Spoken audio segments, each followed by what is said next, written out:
I'm Jeremy Greer. And I'm Gary Butterfield. And this is Days of Future Cast, the podcast that asks the question, what if podcast about Marvel were good? We're the only good Marvel podcast out there, Gary. Do you know that? I think that's probably true. Yeah. There's probably a lot of low cards in that deck, though. To be fair. Yeah. So, like, I'm just it's not immediately that impressive. I'm just immediately thinking of like 4 X-Men / Marvel podcasts that I know that are absolutely better than us. Can't even really make that claim with a straight face. But what if, Gary? What if we were the best? What if? Yeah. What if Days of Future Cast was the podcast that popped off and like brought the Duckfeed network with it? That'd be incredible. Like we were in the 2 that would million, really put Cole 3 in his million place. listenership area, and Cole is like, "What in the fuck?" Yeah. Cole, I'm a little busy today recording a little show. You may have heard of it called Days of Future Cast. Sorry, I'll be there for can't your walk little today. shows. I got to shake my moneymaker with Jeremy Greer over on the Marvel Yeah. cast. Elden Ring, pardon me, Shang-Chi, Master of Kung Fu instead. This is the fourth. We talked about all the Disney Plus shows, I think. Yes. At least a little bit. This is the fourth one here. The What If series. This one, in many ways, was other than WandaVision, was the one I was most excited about, like, not knowing anything. Okay. Because it was based on a comic I really loved. Yeah. And What If comics are really fun. Yeah, the basic idea really allows for a lot of creativity and flexibility, and detaching it from, all forms of canon and whatever is just super. It's always super interesting, even if it's bad. Which if you there are very classic like what if covers that will make you just cackle with laughter. So yeah, but like I think the show overall was successful. And I'm kind of hoping that this is the kicking off point from when it gets really, really good, because season 1 was good, but I think they could, if they lean into the stuff that made it good, they could do a much, much better job in season 2. Yeah. This out of all the things, all the Marvel or Disney Plus shows, I think this one's like the shakiest. Mm-hmm. I still like it on balance. Like I think this is worth it.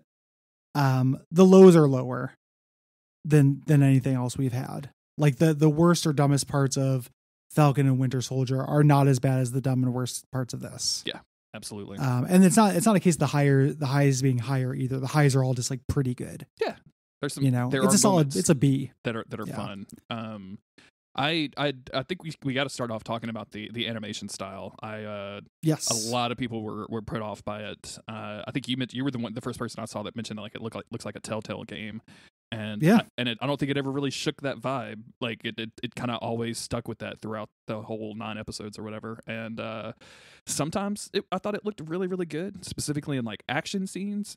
The way that the characters moved around, like they leaned into cartoony stuff. So like lots of like flying punches and like zooming around at high speeds that you can't really like fully accomplish in live action MCU stuff. But boy, when they're either walking or talking, it looks fucking awful. It doesn't look great. Yeah, it almost looks like rotoscoping. Like the actors look like the actors despite having really simple, like there barely being any lines to the art. Mm-hmm. But like if you look at Black Widow, like it's recognizably Scarlett Johansson, even though it's not voiced by her. It looks just like her.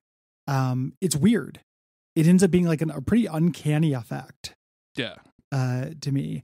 And I never preferred it. No. By the end, like I was never like, I wanted this over traditional 2D animation, ever, during the whole thing. There are parts where it does work, like specifically, like, as you mentioned, during action and during big set piece scale things. Yes. It actually looks really good, like in kind of medium and long shots. But yeah, it takes a long time to get used to. And a lot of people were dunking on this, cause it's not a great look. Yeah. It's like part of the price of admission. Like you have to get over it if you're going to like this. And I was able to, but it wasn't non-work. It wasn't not work. It was every episode. There was a moment where I was like, that didn't look good. And I think that's, it detracts from the overall idea. I saw that one of the producers or one of the writers of the show say that they specifically wanted to go for this 3D look. Like they did not want it to be 2D. And that's fine. Like there's been lots of 3D stuff, but like I can't help but compare this to, and I'm sorry, Gary, but to compare this to late modern Star Wars cartoons. And like, sure. if you look at the last season of Clone Wars and the work that they're doing there, it's gorgeous. It is absolutely amazing. And even and compared to this, like, it's a non-starter. And then Disney went out and found a bunch of like anime studios to make like one-off episodes of Star Wars things that aren't really like related. Mm-hmm. And I watched some of those, and as you might imagine, like they all have their particular like house style, but they all look incredible and like interesting at the very least. And it just made me go like, damn, we got fucking Telltale shit. Shafted a little bit. Yeah. I love the Marvel's always getting shafted, but yes, yeah. Marvel is constantly getting shafted in animation, or shafting themselves rather. Like, this is me going back to like arguing the X-Men animated series versus the Batman animated series. Oh God, yeah, absolutely. As a kid, like one of them is unquestionably better. It's just not the one I watched the most as a kid. Yeah, it's not the one that I like. Yeah, I love Batman animated series, but it's too serious. Like it's too artful. It's too slow. It's like, it's not the kind of dumb sugar rush that I'm looking for from a cartoon. Whereas this isn't trying to go for that sugar rush. Like, this is slow and ponderous at points and everything as well. So it doesn't even really have that excuse. Like, it's not a good look. It's 1000%. I do not prefer it. And then, like, you mentioned the voice actor, how like Black Widow is not voiced by Scarlett Johansson. It just looks like her. It's a real mixed bag of stuff. And there was some controversy surrounding it too, because I can't remember the wrestler dude who plays Drax. That guy. Oh fuck. Yeah. Why is that escaping me? Yeah, that dude. Batista. Dave Batista. Like, there was a little controversy because someone was like, "Hey, why aren't you voicing Drax?" And he's like, "I was never asked." And like, they had to get out in front of it, be like, "Hey, we try to get, maybe his agent didn't tell him." It's like, really? His agent didn't tell him about an MCU project? That seems weird. I don't know though about that, man, because it's like, why would they not try to get him? Yeah, when they tried to get everybody, like, I feel like, I don't know who that was. I can see, because that kind of stuff does happen with agents. That was the thing with Venture Brothers, with the famous story of Stephen Colbert refusing to come back as Professor Impossible, where the agent told Jackson Public and Doc Hammer, like, Mr. Colbert has neither the time nor interest to participate in your project. And then like, they were like, oh shit. And then it turned out to mostly be a misunderstanding. Yeah. The agent kind of rejected it for him. Gotcha. But it results in a weird mixed bag of, sorry, I think Autumn just got home. She's been out of town all week, and my dog can hear her. So Rosie's losing her mind. So if that's coming through on the mic, apologies. No worries. But yeah, it's just real weird, because you have, in our first episode, you have Peggy Carter, who is Peggy Carter, but then you have Steve Rogers, who is, not Steve Rogers, and it sounds different, and it looks the same. And then it leads to moments where like, all of the episodes that feature Black Panther like hit real close to heart, because that was some of the last work that Chadwick Boseman ever did. And thank God it's good, right? Like, I'm glad he went, like, his stuff in here is some of the best stuff out of everything. And I don't know, man. Like, I just, some of the voice acting, like, even they got Bucky, and that dude, like, it really shows you the difference between acting and voice acting, because I feel like that dude is just reading shit on a piece of paper, and he's barely like putting any emotion in the actual voice acting part of it. There's some real flat performances, even when they are done by the voice. There's also there are better impersonations and worse ones, that you end up with. So like, the person who does Iron Man for this, I think, actually does a pretty good job. Yes. That's like a competent Iron Man impersonation. They didn't even try with the person who does Ultron. No. In this. And that's a bummer, because that voice performance is one of the things I like about Ultron. I think it's like weird, uncanny, and unpredictable. I like David Spader in that role. They don't even try. He's just a guy. That's not David Spade in that role, huh? Not David Spader. James Spader. I said okay. I said David Spader, which is the comedy of the teleporter accident. What if there was an actor named David Spader? James Spader. And then you end up with things like, this is Natalie Portman as Jane Foster. Fuck if I knew it. Like, I was like, I texted you, I'm like, oh, they couldn't get Natalie Portman, huh? because it doesn't sound anything like her, but it is. It's fucking her. I wanted to mention that on this podcast. Like, I didn't respond to that because I was like, I'm about to blow this motherfucker's mind on this podcast, and when he finds out about it. But apparently, you did a modicum of research, so you found out that was actually Natalie Portman. Yeah, dude. Some of them really work for me. Like the kid who plays Spider-Man in this, I thought did a really, really great job, and I'm almost kind of sad that we're probably not going to get, unless he like shows up in more of this. Like he's just gonna go away. Like that kind of sucks. It's in it, and then there are people who, the reason why I was like fairly certain they would have asked Drax is just because they got big names for really small parts of this. Like Benedict Cumberbatch is all over this. Tom Hiddleston ends up doing it. All the people, was it like Angela Bassett, Andy Serkis, Don Cheadle does like one line. Mm-hmm. People would come in and do one line for this thing. They got Kenny no problem. Kenny Loggins? No. Kenny Rogers? No. Nope. Who was Kurt Russell. Kurt Russell. I know exactly what you're talking about. What if Gary and Jeremy could remember any actor's name that has ever been? What if Kenny Loggins was Ego the Living Planet? Take me there immediately. I want to go to there. Man. Just really, they got a lot of people back, but it's not an unqualified win because some of them really, really phoned it in. And that is a bummer. Yeah. Where I think they didn't phone it in. Getting what's his head, for the Watcher. Really? Jeffrey Wright. Jeffrey Wright, yeah. Who's incredible Absolutely. in this. Like, it's a really good voice performance. I love him. I loved him from Westworld. That's the main thing I've seen him in. But he's a huge scene stealer in Westworld. And, I only watched the first 2 seasons of that, but he's incredible in it. And they confirmed at some point that he's going to be the Watcher in like the main MCU stuff. I wouldn't be surprised to see him in like some of the multiverse shit that we're about to see with Spider-Man and Doctor Strange. Boy, just can't wait. Like, I think he's just going to fucking inhabit that role in a way that's going to be really, really cool and good. Yeah, it's really good casting. Mm-hmm. He's able to add a lot of gravitas to real simple statements like time. Time is a door, and it makes it sound cool instead of stupid. Like when I say it. The weirdest thing I saw, I'm looking at the casting, is Daryl Hammond plays a character called Nazi General. Daryl Hammond from 90s Saturday Night Live. Perfect. Okay. Real weird choice. Yeah. So very, very strange. The Black Widow replacement is Lake Bell. If you've watched any children's hospital, like, you instantly know who that is, and she's awesome. Like, she's great. And I think she does a really good job in this. So yeah.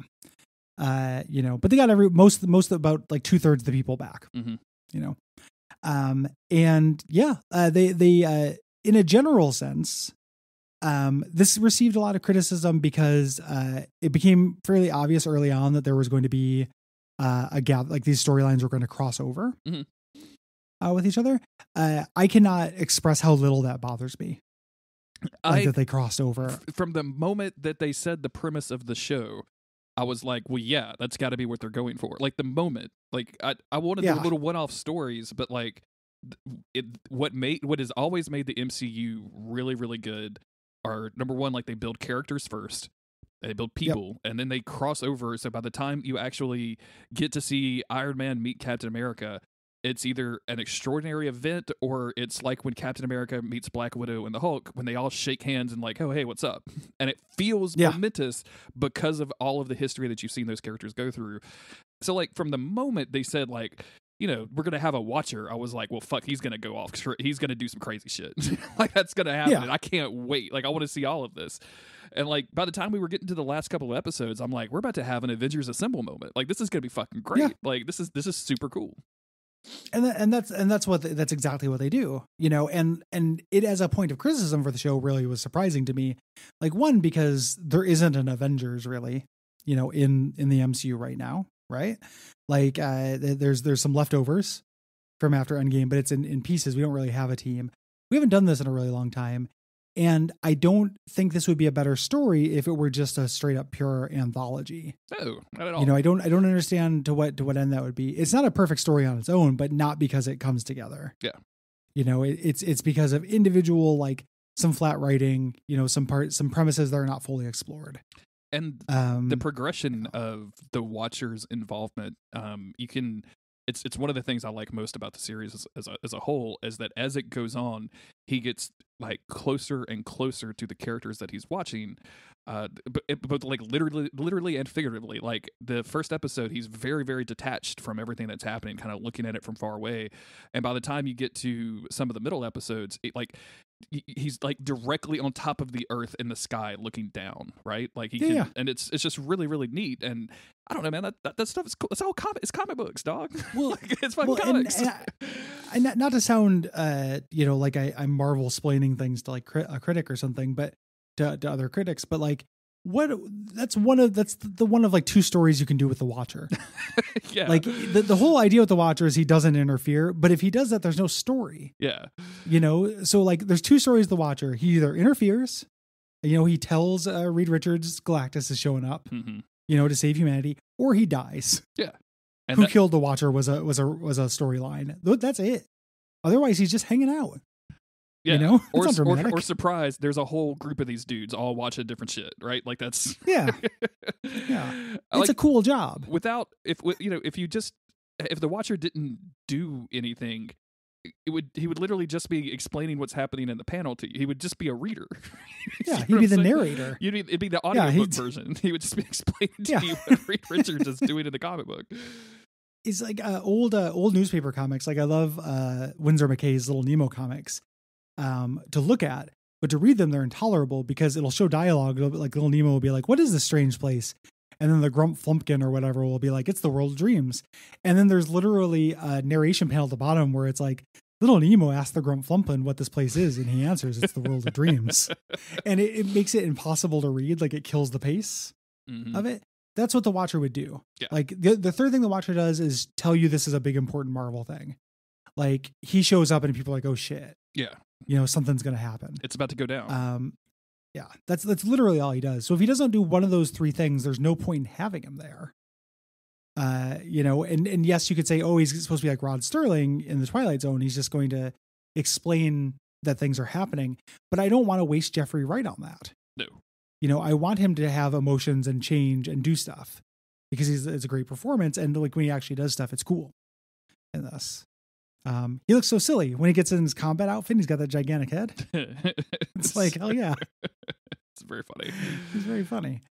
We mentioned this earlier as well. It's worth noting, this is the last little bit of Black Panther. Yeah. Stuff with Chadwick Boseman, who does a great job in this, and they bring a lot of pathos out of that. Entirely an accident. People were asking whether they knew this was going to be his last role, and they did not because they were planning on doing a spin-off. With his character from this. So they just ended up making this very poignant on accident. Yeah. I saw a video of Chadwick accepting a award from somewhere, and he was talking about like I think he was talking about Denzel Washington and how like if there was no Denzel Washington there would be no Black Panther, just of like, black men, black actors leading the path. And it was astonishing to watch in the video because it was, I guess, one of the last things that he did. And almost the entirety of my Chadwick Boseman knowledge is like Black Panther, right? Like I haven't seen the cinematography or anything. So just to go from like looking fucking ripped up Black Panther style to what is very obvious, like now looking back, late stage cancer things was just absolutely heartbreaking. Like he just looked, he looked like that, like people do when they are, battling cancer. Dying. And it was it was heartbreaking. So yeah, real rough stuff. Yeah, it's sad. Yeah. Should we talk about these episodes? Let's do it. So we're gonna go. Let's get into it one by one on these. As we mentioned before, this is a longer episode. So normally we would do like 2 episodes of comics a week. We're just gonna do one big fat episode on What If. And the first one is What If Captain Carter were the first Avenger. They showed this in a preview, and I think like I don't know. I'm a huge Peggy Carter fan to begin with, and revisiting some of the stuff I thought was really, really fun. And Peggy Carter is a delight, and they got the voice actress, so I was super happy about that. They got Haley Atwell, I think is her name, and I just this one I think was an unqualified, like unquestioned success to me. In retrospect, I think this is a good one. Mm-hmm. This is the way the art took. This is me first getting exposed to the art, so I was super bummed out. Yeah, absolutely. Yeah, like I had no idea what it would look like. I didn't follow trailers really for What If, So I spent most of my viewing of this being like, God, are you really going to look like this, huh? You know, but it is a really fun little action story. And even on top of that art, I think the action in this episode is real fun. Oh yeah, absolutely. You know, and there's kind of a secret little what if within it as well, because there's, you know, we got our Peggy Carter, and she's our Captain America, and she's great. And then Rogers, since he didn't get the super serum, super soldier serum, he's still a little skinny little guy, but he gets to pilot a like proto Iron Man suit that Tony Stark's dad makes, and it's their like burgeoning romance, you know, that they're talking about here. Like they're kind of like hitting on each other and everything. It's real cute. You know, she likes him even when he's a little scrawny baby. Yeah. And this probably provide all kinds of masturbation fuel for people who are scrawny little babies and want like a big, strong super soldier woman to sit on their face. My my wife, Autumn, is I could make her cry like at the drop of a hat just by talking about skinny little guy that Steve Rogers is. Like, I mean, it's just it's like it's a trigger. Like it just, you know, hey, think about, you know, when he jumped on that grenade, and she's just gonna be like, and then when you add the Haley Atwell, when you add Peggy Carter into it, it's all fucking over with. Like she was from the moment those two were on the screen together during this episode. I looked over and Autumn was like, you could tell she was just waiting to cry. He's just a little guy. He's just a little guy. Like, it's very funny. He's very cute. Almost nothing. The plot here isn't that different. You know, if Peggy Carter was Captain America, they would fight the Nazis. Which that's what happens here. You know, including fighting a big Cthulhu. The Tesseract opens up a big, you know, what's his name from Marvel vs. Capcom 2? Yes. That guy. Yeah, that little demon. And like just remarkably too, like when we talk about like, you know, almost it's kind of the thing that this episode did was revisit that first movie, and so it like kind of, we went almost beat by beat through it pretty quickly, and when they got fucking Bradley Whitford shows up and is mean to her about being a woman and stuff, like it's kind of wild how the actual like studio talent that I didn't realize that Stanley Tucci came back for this, dude. What the fuck? Well, it's crazy. They're reaching into pretty deep Marvel continuity as well. Like I know that you know, on Revisit you really enjoyed the first Avenger. I think that movie in terms of Marvel movies doesn't have, like, I don't think many people would consider it in like the top, you know, 5 or 6 of them. Like think it's fairly middling. I'm not saying that to like battle our Pokemon or whatever. I just don't hear people talk about that one very much. So them going back to the very specific blocking and scenes from that movie is kind of cool. Yeah, absolutely. Yeah. Episode 2, we got what if T'Challa became Star-Lord? It just says a Star-Lord, which is weird phrasing. There's many Star-Lords. Yeah, I guess what is a group of Star-Lords called? Christians. Oh, there we go.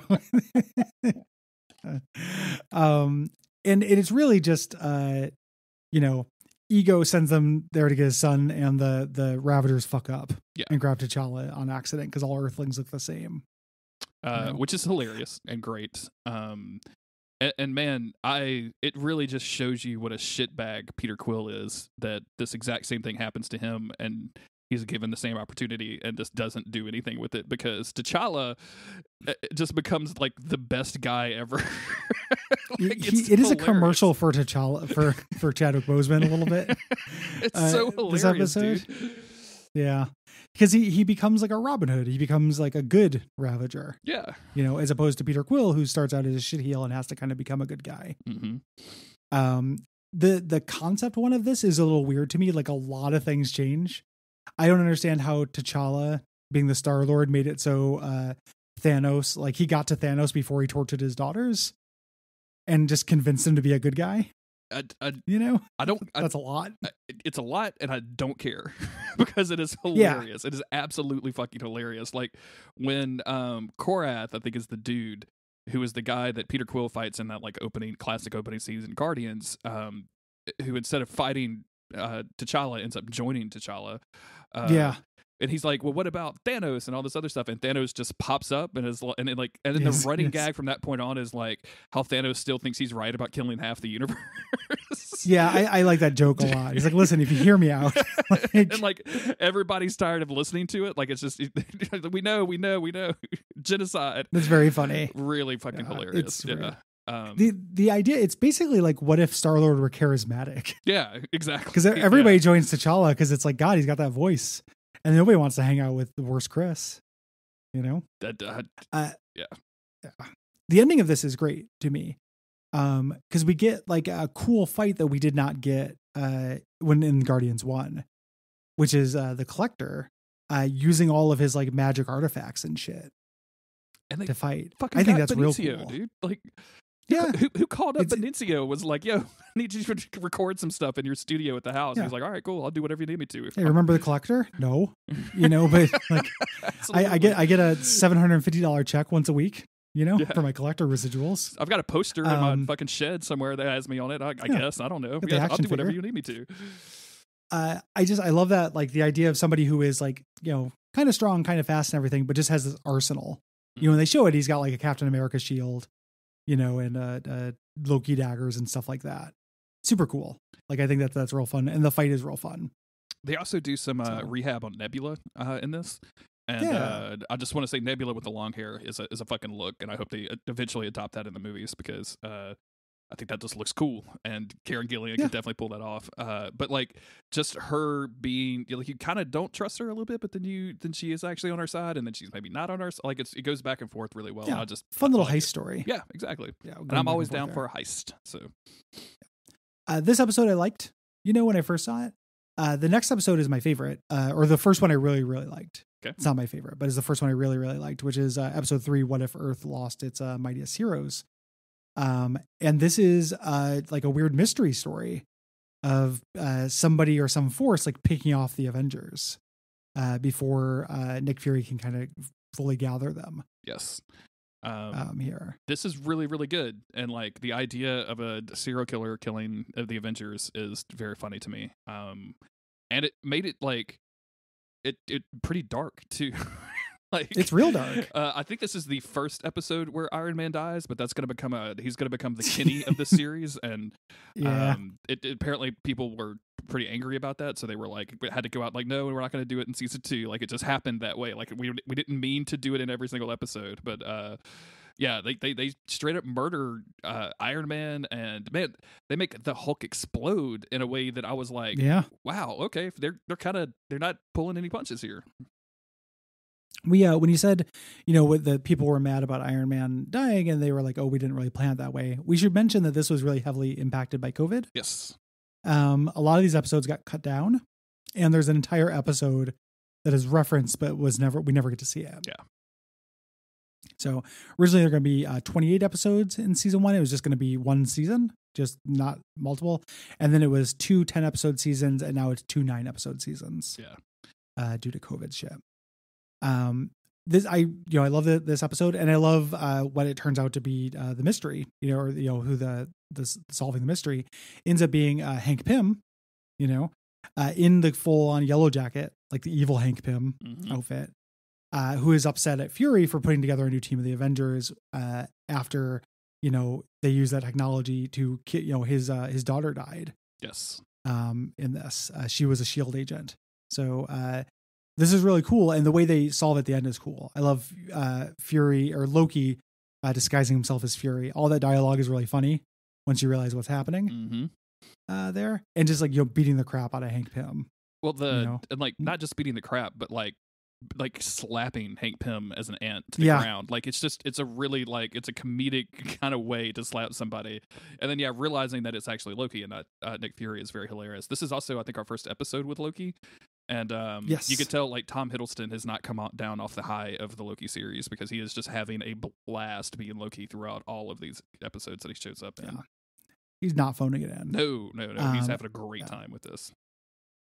Yeah. This one, you know, and at the end of this, you know, Loki stays on Earth and he's going to take it over. So Fury has to come up with find a rebellion. Mm-hmm. So he summons Captain Marvel and finds Steve Rogers frozen in ice. Yeah. That's real cool. The idea of the underground Avengers having to fight against President Loki, basically, is a cool idea as well. And I really like this issue, this episode. And they didn't like tell us anything about it, right? Like they just hint at it, which is what What If was so fucking good at, was just really making your imagination run wild of like, oh, that's not like we don't have 10 episodes of them doing that so that we could rag on. Instead, I have this idea in my head of a perfect thing that is great that doesn't have to exist, but they made me happy just make me think about it. So yeah, just a good premise. Yeah. I think you and I are split on episode 4. I think I like this one more than you, if I recall. I think this is the episode that has like some really, really high highs and some really, really low lows. I had just watched the Doctor Strange movie right before this, and just kind of a weird coincidence. And this is what if Doctor Strange lost his heart instead of his hands? Yeah, for clarity. And when I first saw Doctor Strange, I didn't really buy into the relationship between Strange and person whose name I don't even know. So I mean, good job, the lady. Yeah. And when I watched this, like to watch his breakdown, which I think was presented very well, but for it to always link back to his love for this woman, Christine, I just never kind of bought the love story. Like I didn't care. Otherwise, like everything around that I'm really very much into. The idea of Doctor Strange just going fucking crazy trying to fix a problem in his life is really, really interesting. Yeah, I think that you just kind of have to take the love interest as read. Yeah. In this. Other people have said that they don't develop it in the movie very much. Like they don't really buy that Strange was ever motivated by love. You know? But the series asks, what if he was? You know, that's the what if. It's not what if he did this, it's what if he was in love enough to do this. Yeah. Is kind of how I think about it. You know, this idea of a Doctor Strange who's going to go do all the dark magic shit. We're introduced a lot of weird rules by the Ancient One. They actually got Tilda Swinton, you know, to come back, saying that there are fixed points in reality that have to happen, including this woman dying. Which makes the beginning of this fucking hilarious. Yes. Like it's like the episode hates her. We just keep going back in time and just like a series of coincidences going back to take this lady out. Really, really funny here. And eventually though, you know, it's unintentionally funny. But then when Doctor Strange is like, no, I'm going to split into different versions to do this. And the negative version of me is going to be fucking horrible. Like is going to start absorbing, like starting at the bottom of dark evil and just working my way up.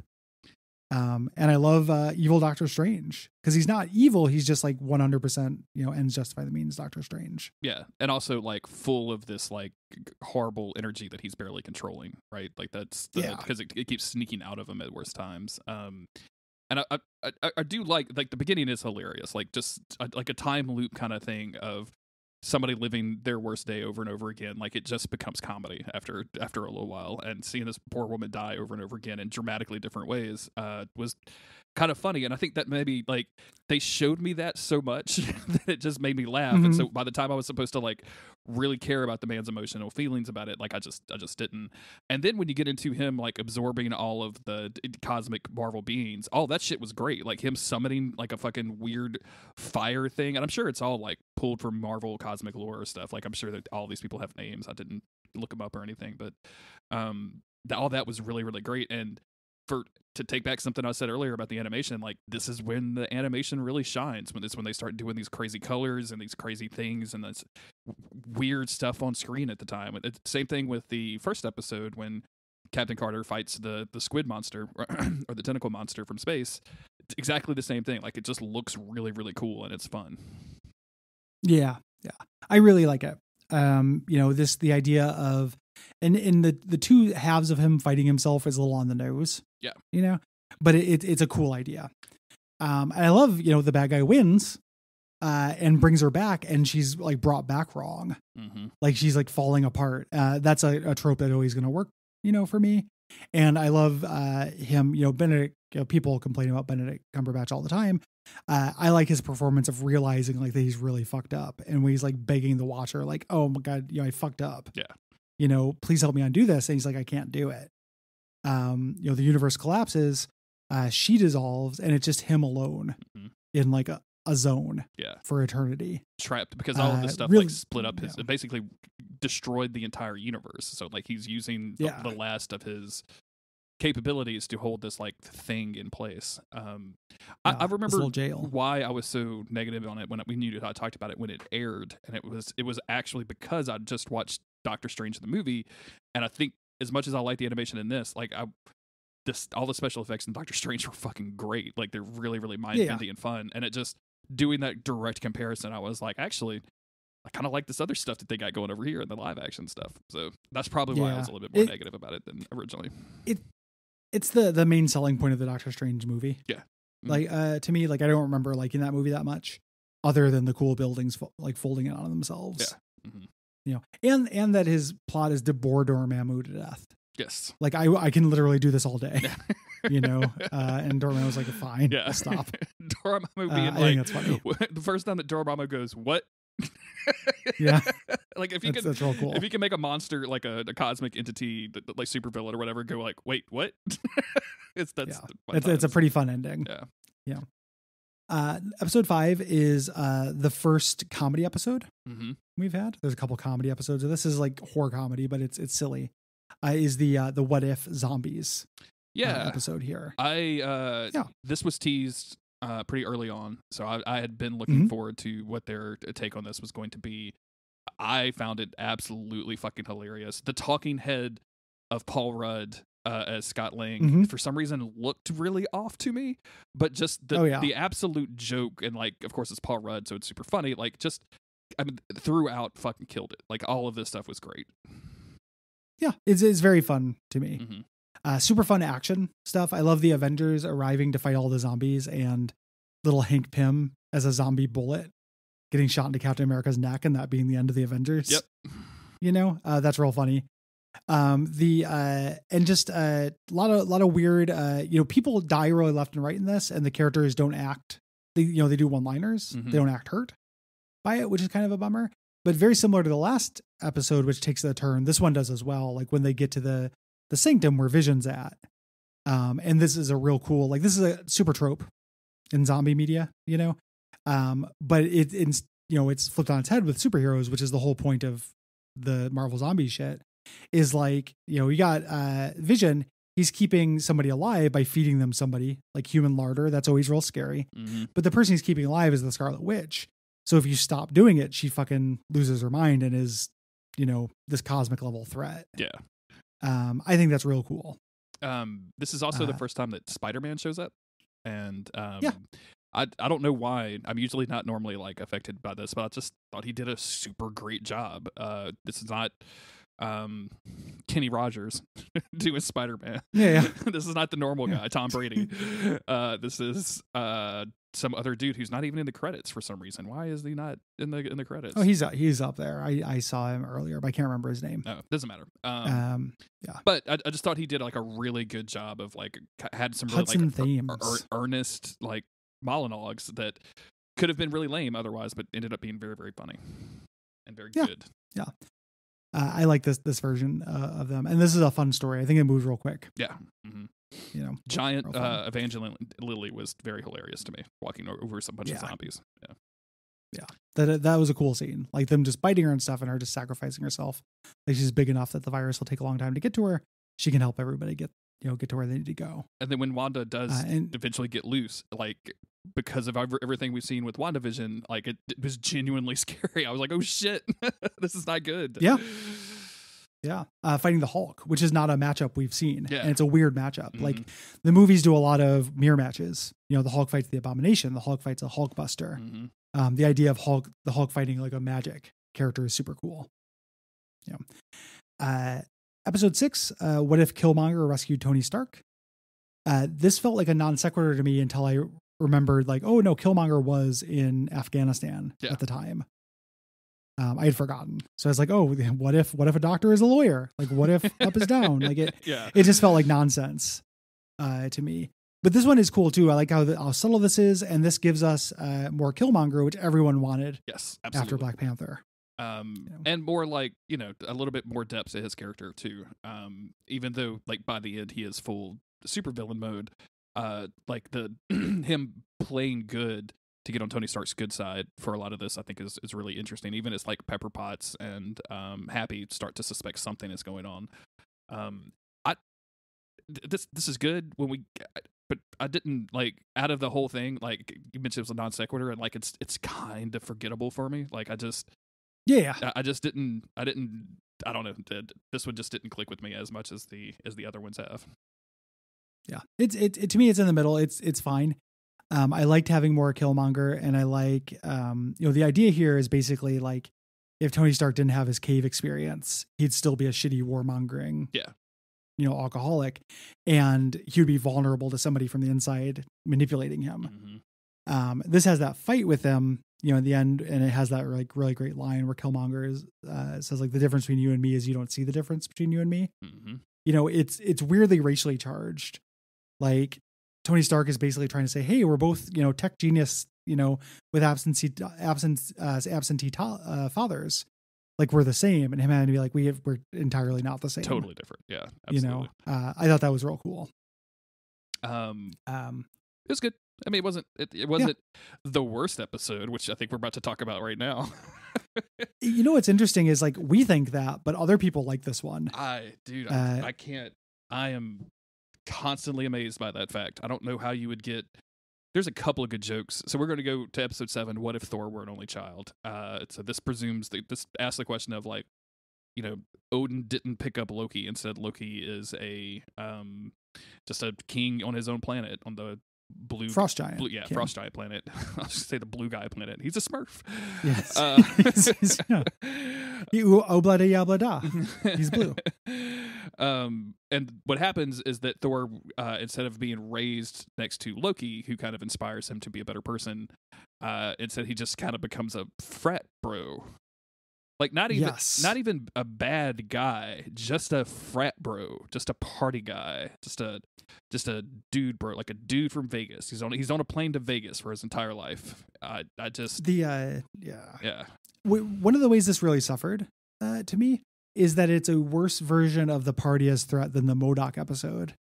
That's the same idea with the party aliens that MODOK brings to the corporate retreat. Yes. I thought that was a more fun take on this idea. This is the idea of like, what if you partied the planet into oblivion? He shows up and everybody's like, yeah, party. Like nobody's scared of this god showing up on a rainbow bridge with a bunch of monsters. Everyone's just way into it. Yeah. And it's just like, there's a lot of like flat, limp, dumbass jokes in this. Yeah, dude. I just, and weird stakes. Like Thor and Natalie Portman are meant to be in love during this, like kind of instant in love. And it made me think back to Thor 1 and how I did not believe that, chemistry at all. Because it was before Thor was cool. And I'm glad that Taika Waititi is going to bring him back and do something cool with that. But excuse me, in this, there's almost nothing to it. That's almost the worst thing is that like I think everybody has been waiting for Natalie Portman to return to the MCU because of like, oh hey, she's probably going to be like the next Thor, like that's going to be the character arc. Yeah. So to bring her back as Jane Foster, and just to have her be just infatuated with Thor looking really pretty, and then to not have any kind of redeeming qualities on her own, just that's it. She's just really into Thor. Yeah. Is pretty embarrassing. Like at one point she does do you think he's going to call me kind of like routine? Yes. And I was like, wow, somebody just really doesn't like Jane Foster somewhere, huh? Like this is pretty terrible. And then you would think that there'd be a lot of opportunity for like goofs throughout this, but it becomes really weird when like other people show up in front of Thor, or they cut to people like partying, like they cut to Jeff Goldblum at one point as the Grandmaster at one point, and I can't even remember the dumb thing he says, but like how Thor 3 made Thor good retroactively, like this made me hate Jeff Goldblum's character. And I'm kind of teetering on Jeff Goldblum as a person anyway. I can't stand to see him in interviews anymore, but I don't want to say that too loud on the internet because people will get mad at me. And also I just recently bashed Hamilton in a public forum, so I don't really want to do that again. I don't want anybody to come after me. So. I'll bash Hamilton. Okay, good. It's a rap musical about the founding fathers. Yeah. That means you shouldn't watch it because that's a horrible idea. Like I didn't do that. It's a fucking rap musical about the founding fathers. Of course I didn't watch it. Are you out of your mind? Yeah. Yeah. No thanks. Also Gary, bad raps in the rap musical. Yeah. People like those raps, but the people who like those raps are people who like musicals. Yes. It's like, and I don't truck with musicals. I don't even think they're very mind good. musicals that much. Like I don't watch a lot of them. I don't consume a lot of them. But like, you know, you could put on that recording of Jesus Christ Superstar with Alice Cooper, and I'll fucking jam out. But anyway, I've done this on another podcast recently. I should not be doing it on this podcast. I'm sorry. There's only one good musical. It's Cats. Yeah. There's only one good musical song. Skimbleshanks, the Railway Cat. So just like a lot of, and then they bring in, Shield brings in Carol Danvers, Maria Hill, because Nick Fury got knocked out. And there's a lot of fights between them, and that's an interesting matchup because they're both like, similar like power levels or whatever. Like they're both very strong, but it's played for kind of like, there's a lot of like played for comedy, but a lot of people will die stuff. Yeah. That doesn't make any sense.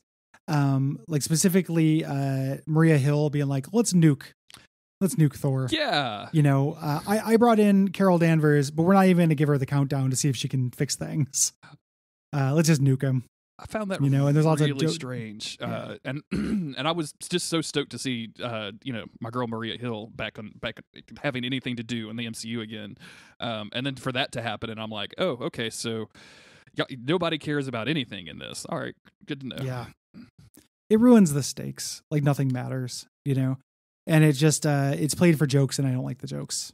So also, it's like the worst thing it could be. Shout out to how this whole thing ends up climaxing. They get Thor to stop partying because his mom comes to visit. Yeah. She's driving home, and they have to clean up the earth in time. It's like an 80s sex comedy. It is. It's like a sex romp, and it's without the sex and without the romp. Yeah, there's no romp and no sex. It's like one time I the only time I ever had explicitly tried to have a friends with benefits relationship. At one point, it's like, I don't want to be friends with this person. The benefits aren't that great. Like I got to stop. Yeah, this is not. This fulfills getting any the two requirements of how I wanted to have this relationship be. Yeah. Also, Darcy, who is one of my favorite supporting people in the MCU right now, especially after WandaVision, marries Howard the Duck, who has a weird presence in all of these that we haven't really talked about in detail, but sure. Yeah, I don't really like that. That doesn't make any sense to me. Yeah. And she gets a lot of the she's really fun in WandaVision. Here she's trying. She's not phoning it in like the other voice performances. I cannot believe that's actually Natalie Portman, but she doesn't get very much to work with. None of her lines are funny. Exactly. Yeah. So it's a real bummer. It does end with an explicit, we're going to have a crossover though, because at the end, a bunch of Ultron drones pop in along with Ultron, who has the Infinity Stones, kind of foreshadowing the ending and that we're going to get. That's pretty dope. I think the Vision Ultron stuff is really fun. But that's going to take us into the next episode. What if Ultron won? I thought, when I finished this episode, I thought that they had ended this season on a cliffhanger. I did not know that there was an episode 9 for some reason, and I was real mad about it. So that colored my opinion for a solid 4 hours until somebody online corrected me. That would be infuriating. Yeah. This is cool. Most of this is a story, so Ultron, as we know won, and caused a global nuclear holocaust, killing almost everybody. Thanos shows up and tries to do his thing, and Ultron just cuts him in half. Really fucking incredible. Immediately. And we have it's Natasha and Clint as kind of like a 2-person rebellion, on the run. Really cool action when they're when they introduce them here, with them coordinating with their fight. It's everybody hates Jeremy Renner, rightfully. Their actual fight chemistry that they have in these things, I think works for me pretty well. Yeah. I like them as a battle duo. Absolutely. And I think this is the episode we got a lot of Black Widow previously, but this is the episode where Lake Bell just became Black Widow for me overnight. Yeah. And then also we get a bunch of Ultron that I just looked up, and his voiced by the guy that voiced the Red Skull in Infinity War. Oh, which is weird. Yeah, just odd. But yeah, this is just a really it starts to build and starts to have stakes, and for the first time, the watcher is no, you gotta just look at the box. You're almost there. Look at the box. And he's actively trying to. He's threading that line of, can I interfere or not? And then when Ultron eventually like realizes, I think it's during the Watcher's narration, he realizes it happens during a narration. He like looks over his shoulder. Yeah, it's really cool. Yeah, that's incredibly cool. Yeah, it's dope. He becomes aware of the framing device, basically. Mm-hmm. Before this, too, just before we get to that, I want to say how happy I am they brought back Arnim Zola. Yeah. From Captain America 2 and stuff. And we finally get him in a body where he has the screen on the belly. Yes. Which is classic Arnim Zola stupid design. I love it. Very happy about that. Super great. That's in the next episode. But him becoming aware of the Watcher and being, because his whole prime directive, Tony Stark saying put a shield around the Earth. And he realizes like the best way to save the Earth is to kill people because people are killing it. He goes all these other planets and he runs out of things to do and he's kind of like losing his mind. And him finding the Watcher and being like, actually, there's way more planets. There's like infinite universes. I don't have any malice, but I have a purpose, for a lot longer. I don't have to just sit there and be like, well, now what? I'm going to hang out in some ice. Very cool. I'm going to build a fortress of solitude out here. And then, and then when he breaks through the multiverse stuff, like when we see him break into, it starts seeing like the power that he wields. It's both like kind of scary and also looks very cool. Like it's one of those times where the animation really works for it when it's wild colors going through. Is it this episode or the next one where they like crash through the different multiverses as they it's this one. Is this one. Yeah, that was extremely cool. A bunch of people say that they visited a Star Wars world at one point, which got people as you might imagine super excited, but I think it's just a planet. Like I think everybody has the same kind of planets in most of their media. I did not recognize it. The only one that I know that they went through was the one where Stephen Rogers is being sworn in as president. Yeah. Mm-hmm. Which is a cool idea. I wish they'd done a little bit more with him going through those. Yeah. Like just implied a lot more premises. But it's still really cool. And the Watcher's battle armor, I think, is very funny. Yes, absolutely. And this ends on a cliffhanger, like as you mentioned. The Watcher going to Stephen Strange, like to his little collapsed universe, which we haven't seen like in more than a month or like a month, and says like, "Hey, help me," and that gives us our big team up final episode 9. What if the Watcher broke his oath? Where he pulls a group of these different people we've seen, and makes his own little Avengers, the protectors of the multiverse. The outlier here is when he pulls Gamora in from a universe where we see Gamora and Iron Man working together to basically destroy the Infinity Stones. They have an Infinity Stone crusher. Which is an incredibly specific device that also has like little wheels and little face and stuff. Just the amount of personality when they use that this thing died. has. Yeah. They design it's more charming than a Roomba. Like they made a little Johnny Five just for killing Infinity Stones. It's so funny. It's so hilarious. But that's the one, like we don't know anything about that universe because that's the episode that did get cut. So I think this episode starts weird because of that. But I mean, the premise of that one was meant to be instead of Hulk landing on Sakaar, it was Iron Man. Oh, okay. So he lands on that planet and becomes a gladiator. That's why his big Hulkbuster armor has all the same kind of paint on it. And Gamora in that world killed Thanos as well as a result somehow. Okay, sure. We learned a little bit about some other episodes they were going to do. Just by the way, there was a Guardians of the Galaxy one that they had to tank because it was the plot of Guardians of the Galaxy 3. And then James Gunn had to be like, nah, can't do that. And then that's hilarious. The Thor episode, I know. The Thor episode was originally going to be what if Jane Foster became Thor, which of course is, and then is Love and Thunder. Mm-hmm. So they're like, that's why they came up with what if Thor were an only child? What if Thor was a pharaoh? Yeah. So yeah, we form the multiverse Avengers and they come up with a plan. They have them. Doctor Strange creates this like thing. This brew pub in the middle of a multiverse, which Peggy recognizes, and really very quickly realized like this is just a construction. It's not a real place.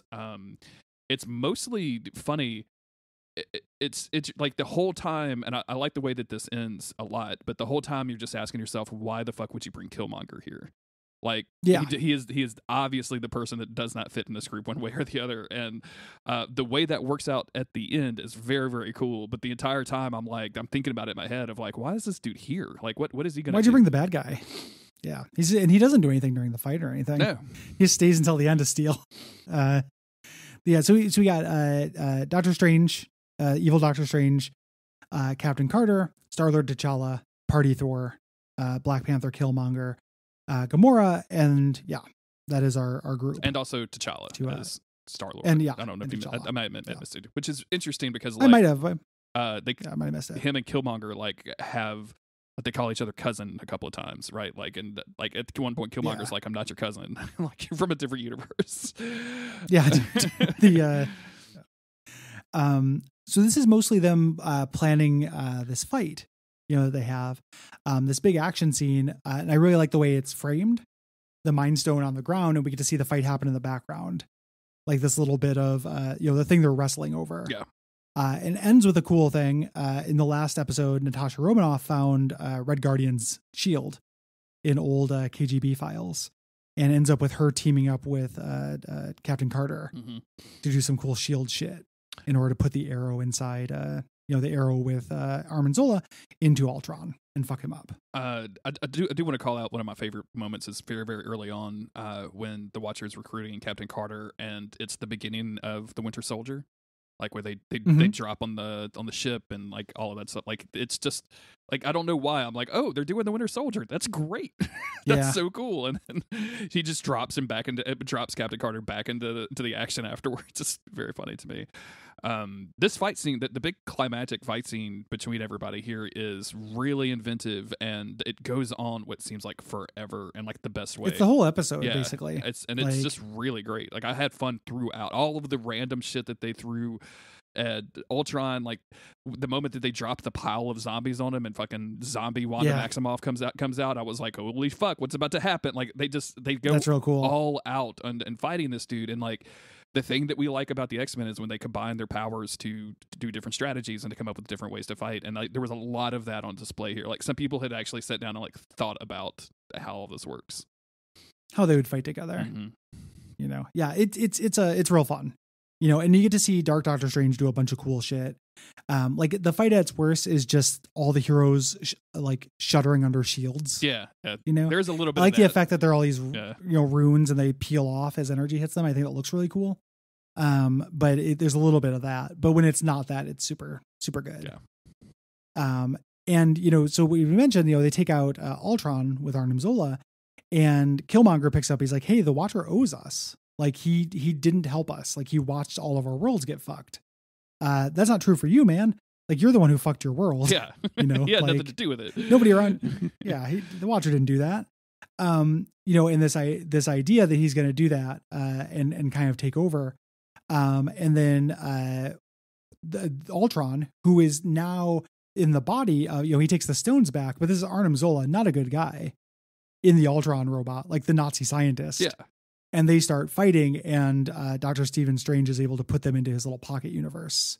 Yes. That he was in, and it was the plan all along. Yeah, to basically trap them there in this eternal fight. And I think at the end, the Watcher tells like Stephen Strange of like you were kind of the Watcher of this universe now, right? Like this is your baby, like this is your penance essentially for destroying your entire universe, trying to bring back your girlfriend who wasn't that into you in the first place. She didn't like you that much. Yeah, obviously she wasn't into enough to live. Yeah, she kept dying. yeah. But I think this is probably the series at its best. Like this huge crazy crossover, all hands on deck, weird shit happening, popping off. This is where it's at its best for me personally. Yeah. And I like how this ends as well. Everybody goes back to their own universe and they're happy to do it, except Black Widow, who's like, I don't want to do this. Like my world was destroyed by Ultron. Like, what am I going back to? I'm like the last person on Earth. Yeah. This is ridiculous. I love her. She's like, I'm not going through that door. And he's like, well, the door is more of a metaphor. Like you don't actually have to go through the door. And he does a kindness. He breaks his oath here, and sends her to the world where the Avengers got assassinated. Mm-hmm. So she can help the remaining Avengers. Captain America, who got unfrozen in ice, and Captain Marvel fight Loki. Yeah. And stuff. And that's real sweet to me. Like, it's kind of like, this is a world that lost their Black Widow. And I'm not, the level of emotional investment I have in these movies is less than a lot of people online, but it felt like a kind of sweet send off for the character since she's gone in the movies. Like here, this character is living on with her own team of Avengers in this alternate universe. I'm pretty sure I said this to you via text after you watched this, but like coming directly after the Black Widow movie, I hope that we're done apologizing to Scarlett Johansson for the way we made.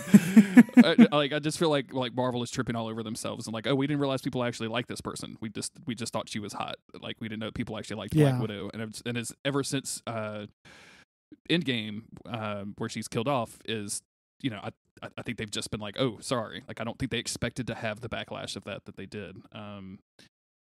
And I'm fine. Like I like Black Widow and I like Lake Bell in this role. I just I just hope we're done dealing with the mythos of Black Widow for a while. I want them to chill. Yeah, exactly. Like this is the goodbye. This is what I need. So like this is enough. And then for the first time we have a post-credit scene where Captain Carter and her Black Widow have discovered something in the S.H.I.E.L.D. Archives, and it's her old boyfriend. It's her little guy, Steve Rogers, in the Iron Man suit. And that's the idea being like when they get to season 2, maybe they'll continue that universe. I kind of hope they don't. Me too. I kind of hope we just get 9 new things. Maybe bring them back in the last episode. Yeah, the worst thing for me, and I talked about this just a little bit ago, like when they referenced a thing happening and it just existed perfectly in my mind, and it was a good premise, like, and I can get a lot of enjoyment out of the premise. The worst thing season 2 could do is start from here, right? Like I don't want them to start with Captain Carter. Like I want them to start with some weird shit and build up to a different team or a different group or a different fight or whatever. So yeah, for me, like, this, like, season 1's done. Like I don't want to see Captain Carter anymore, unless they're gonna do a live action Captain Carter, in which case sign me the fuck up. I watched all of Agent Carter. I'm here for Captain Carter if they want to make it. I agree. I want new premises. The joy in this show is that wait a second, it will change, right? Like I watched the last 3 episodes all in one sitting, so I watched that horrible comedy Thor episode, and then immediately it was over. Yeah, it just felt like taking a shower. I want another season like that, where it's like if something doesn't work, just wait a second, it'll change. Just breezy and moving across, not really going for deep pathos or really complicated plots, just giving you a little taste of them. And I think this did a good job of that specifically. Yeah, absolutely. So, good, not great. Good, not great.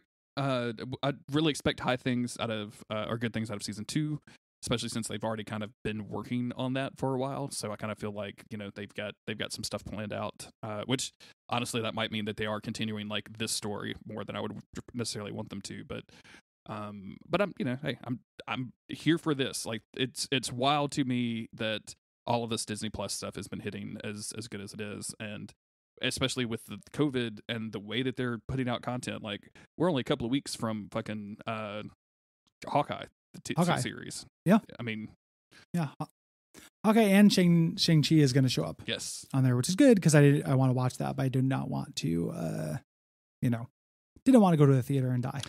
Yeah. In exchange for it, we gotta. Did you hear we got to do Strain in Louisiana?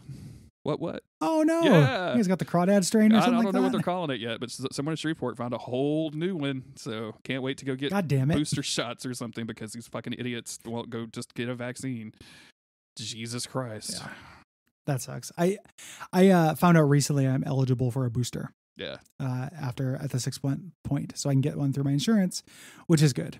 Because just stick me full of all the juice. Yes, I will. So I don't die. I will take it. I was supposed to go to the doctor today for a checkup, and that was going to be one of my questions. Is like, can you just give me the boost? Just give me the boost. But I had to reschedule. I like it to boost. And they couldn't reschedule me until fucking like 2 weeks from now. It's crazy. Damn. I know, doctors, man. Poor shit. Doctors suck. That's the put that as the takeaway from this. Doctor sucks. Yep. Just give me the fucking juice. If you like the juice, head on over to patreon.com/Duckfeed.tv. Duckfeed juice. Put it in your mouth. Yeah. Get the juice. The juice is loose. Suck, swallow, repeat. Douche the juice. Ross is about to make you his bitch. Just that same picture he uses for all his icons of him like smiling. Yeah, but it's got the Daikatana sword and the Daikatana font in the background. Go to that Patreon, hook us up. Yes. And then in addition to that, go leave us ratings, reviews, and tell your friends. The most important thing. And watch out for December 17th. We're going to be doing that weekend Duckstream. Yeah. A whole lot of streaming and raising money for charity. Is it going to be the same charity again, or that to be? Yeah. Okay, cool. We're still doing Transactive. Cool. So that will be very cool, and do all of that, and yeah, we'll be back with finishing out the Avengers versus X-Men soon, hopefully. Not soon, but we'll be back doing more. It will take a long time to finish it. Bye, everybody. Bye.